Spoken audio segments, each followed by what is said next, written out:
Depuis combien de temps tu as fini le programme Primavera? J'ai fini le programme Primavera en 2018 et donc ça va faire 5 ans peut-être que je suis passée par l'émulateur de Primavera. Ok, donc ça fait un bout de temps quand même. Ah oui, oui, ça commence à faire, ouais. Et je me disais, en fait, j'ai l'impression que c'est toujours comme si c'était hier, mais non. En fait, il y a beaucoup d'eau qui a coulé sous les ponts et j'ai vécu quand même déjà pas mal de changements depuis l'émulateur de 2018, quoi. Et ben justement, est-ce que tu peux nous dire en fait ce que l'émulateur a changé pour toi? Alors, beaucoup de choses, parce que c'était la première fois que en fait, j'expérimentais cette façon de s'interroger sur mon projet professionnel. En fait, je me suis toujours interrogée régulièrement sur mon projet professionnel, parce que j'avais déjà fait une transition entre ma thèse que j'ai faite dans le monde de la recherche et de la recherche scientifique et académique pour passer dans le monde du privé, l'entreprise classique, etc. Ensuite, comme j'avais été au chômage, j'étais passée par les formations de Pôle emploi qui étaient pas mal, mais c'était surtout axé sur préparation de CV, préparation d'entretien, etc. Et j'avais testé la PEC aussi. Et du coup, avec tout ça, j'ai pu faire ma transition entre la recherche et le monde de l'entreprise. Et une fois que j'avais intégré l'entreprise que j'avais choisie, etc., je m'étais dit, à un moment donné, enfin, dans cette entreprise, j'ai rencontré Charlotte, qui était passée par Primavera, mais je pense dans les tout premiers programmes. Et elle avait été recrutée sur mon équipe, elle m'a parlé de Primavera, de leur approche, etc., qui était complètement atypique par rapport voilà, à toutes les approches classiques Pôle emploi, APEC, etc. À un moment donné, donc j'ai eu besoin de voilà, construire un projet professionnel. Et j'ai contacté Laurent et très vite, en fait, j'ai fait les procédures pour entrer dans l'émulateur. Et ce programme, en fait, ça m'a apporté ce que j'attendais, justement, c'est-à-dire d'aller réfléchir un peu avec, pas que avec sa tête, mais aussi avec son cœur, ses tripes, pour comprendre comment bah, je peux choisir, enfin, changer de levier, en fait, pour choisir une carrière professionnelle. Et du coup, en travaillant avec Asma, Delphine, Laurent et l'énergie du groupe, Heu, ça m'a permis, déjà de savoir plus écouter mes émotions, parce que du coup j'ai appris que enfin, ça m'a appris que je les écoutais pas, quasiment pas en fait, que j'analysais beaucoup, mais qu'il y avait pas de, voilà, d'écoute des émotions, des ressentis et cetera.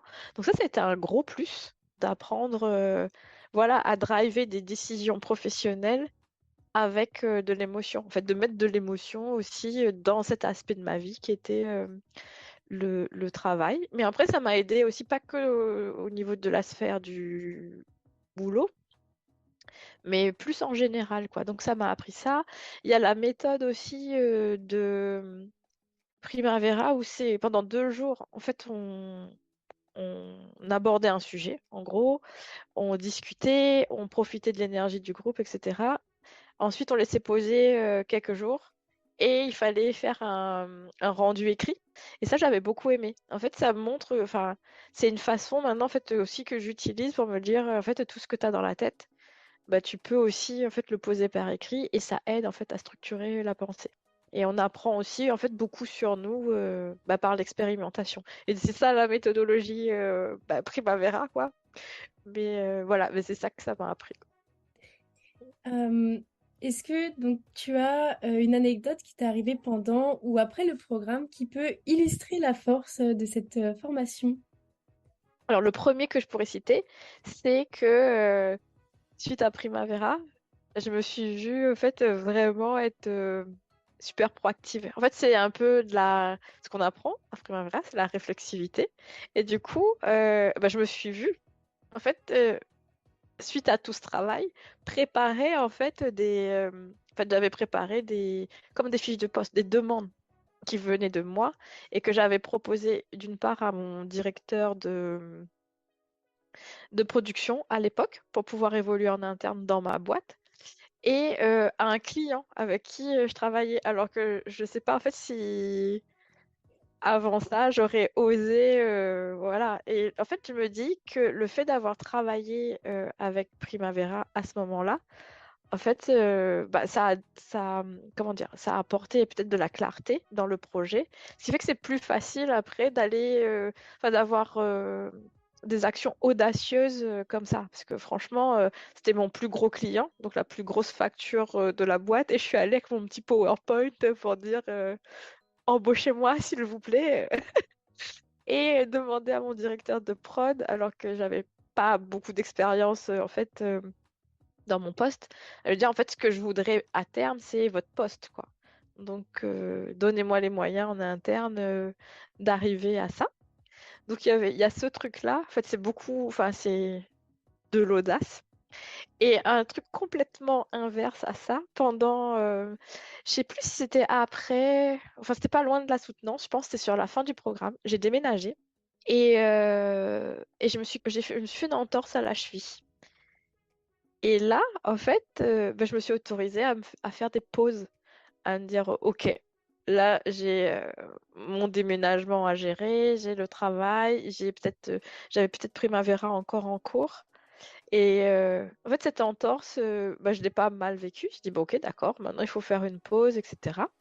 Et ça, je pense que ça vient aussi de la démarche dans laquelle j'étais, où en fait, on s'autorise aussi à se dire, eh ben, il y a des moments, en fait, il faut prendre des pauses, il y a trop.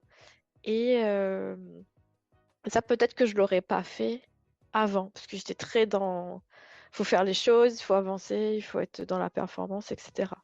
Donc, il y a ça. Et la troisième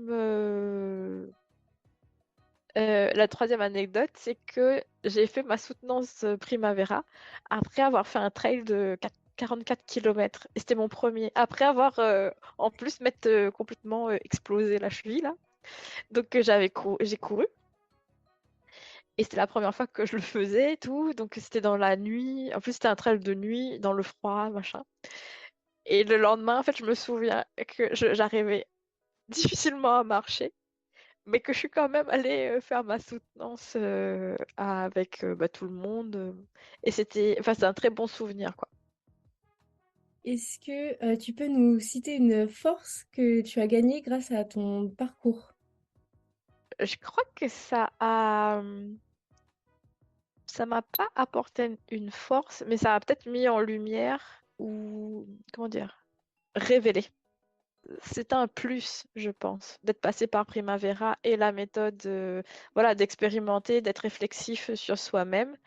Le fait de pouvoir se regarder agir, ben, on peut aussi prendre les mesures qu'il faut pour équilibrer quand on voit que voilà, le curseur il n'est pas au bon endroit et qu'il y a un déséquilibre sur une façon de fonctionner ou de faire qu'on a naturellement. Et maintenant, pour les 10 ans de Primavera, quel message tu souhaites adresser à tous ceux qui ont envie de s'épanouir dans leur vie professionnelle? Le message que j'aurais à adresser à ces personnes, c'est de ne pas se brider, en fait. Et c'est quelque chose en fait qu'ils peuvent aussi apprendre, qui rejoint la philosophie de Primavera. Peut-être qu'il y a des gens qui le font naturellement, mais c'est de jamais s'arrêter d'explorer, quoi. Et c'est pas parce qu'on est en poste euh, que en fait les autres possibilités elles sont fermées. Et en fait, même si le but final il n'est pas complètement dessiné, de s'autoriser en fait à explorer, à avancer en chemin, aller discuter avec les gens, comprendre sa façon de fonctionner, ses leviers de décision, mais toujours continuer en fait à explorer parce qu'en plus le monde du travail il est tellement mouvant et incertain, c'est plus possible de rester dans la même case pendant toute sa carrière. Donc de toujours en fait s'autoriser à explorer et de pas avoir de complexe ou d'angoisse par rapport à ça. Parce que je pense que maintenant ça va être la norme, quoi. Et donc il faut être à l'aise avec ça.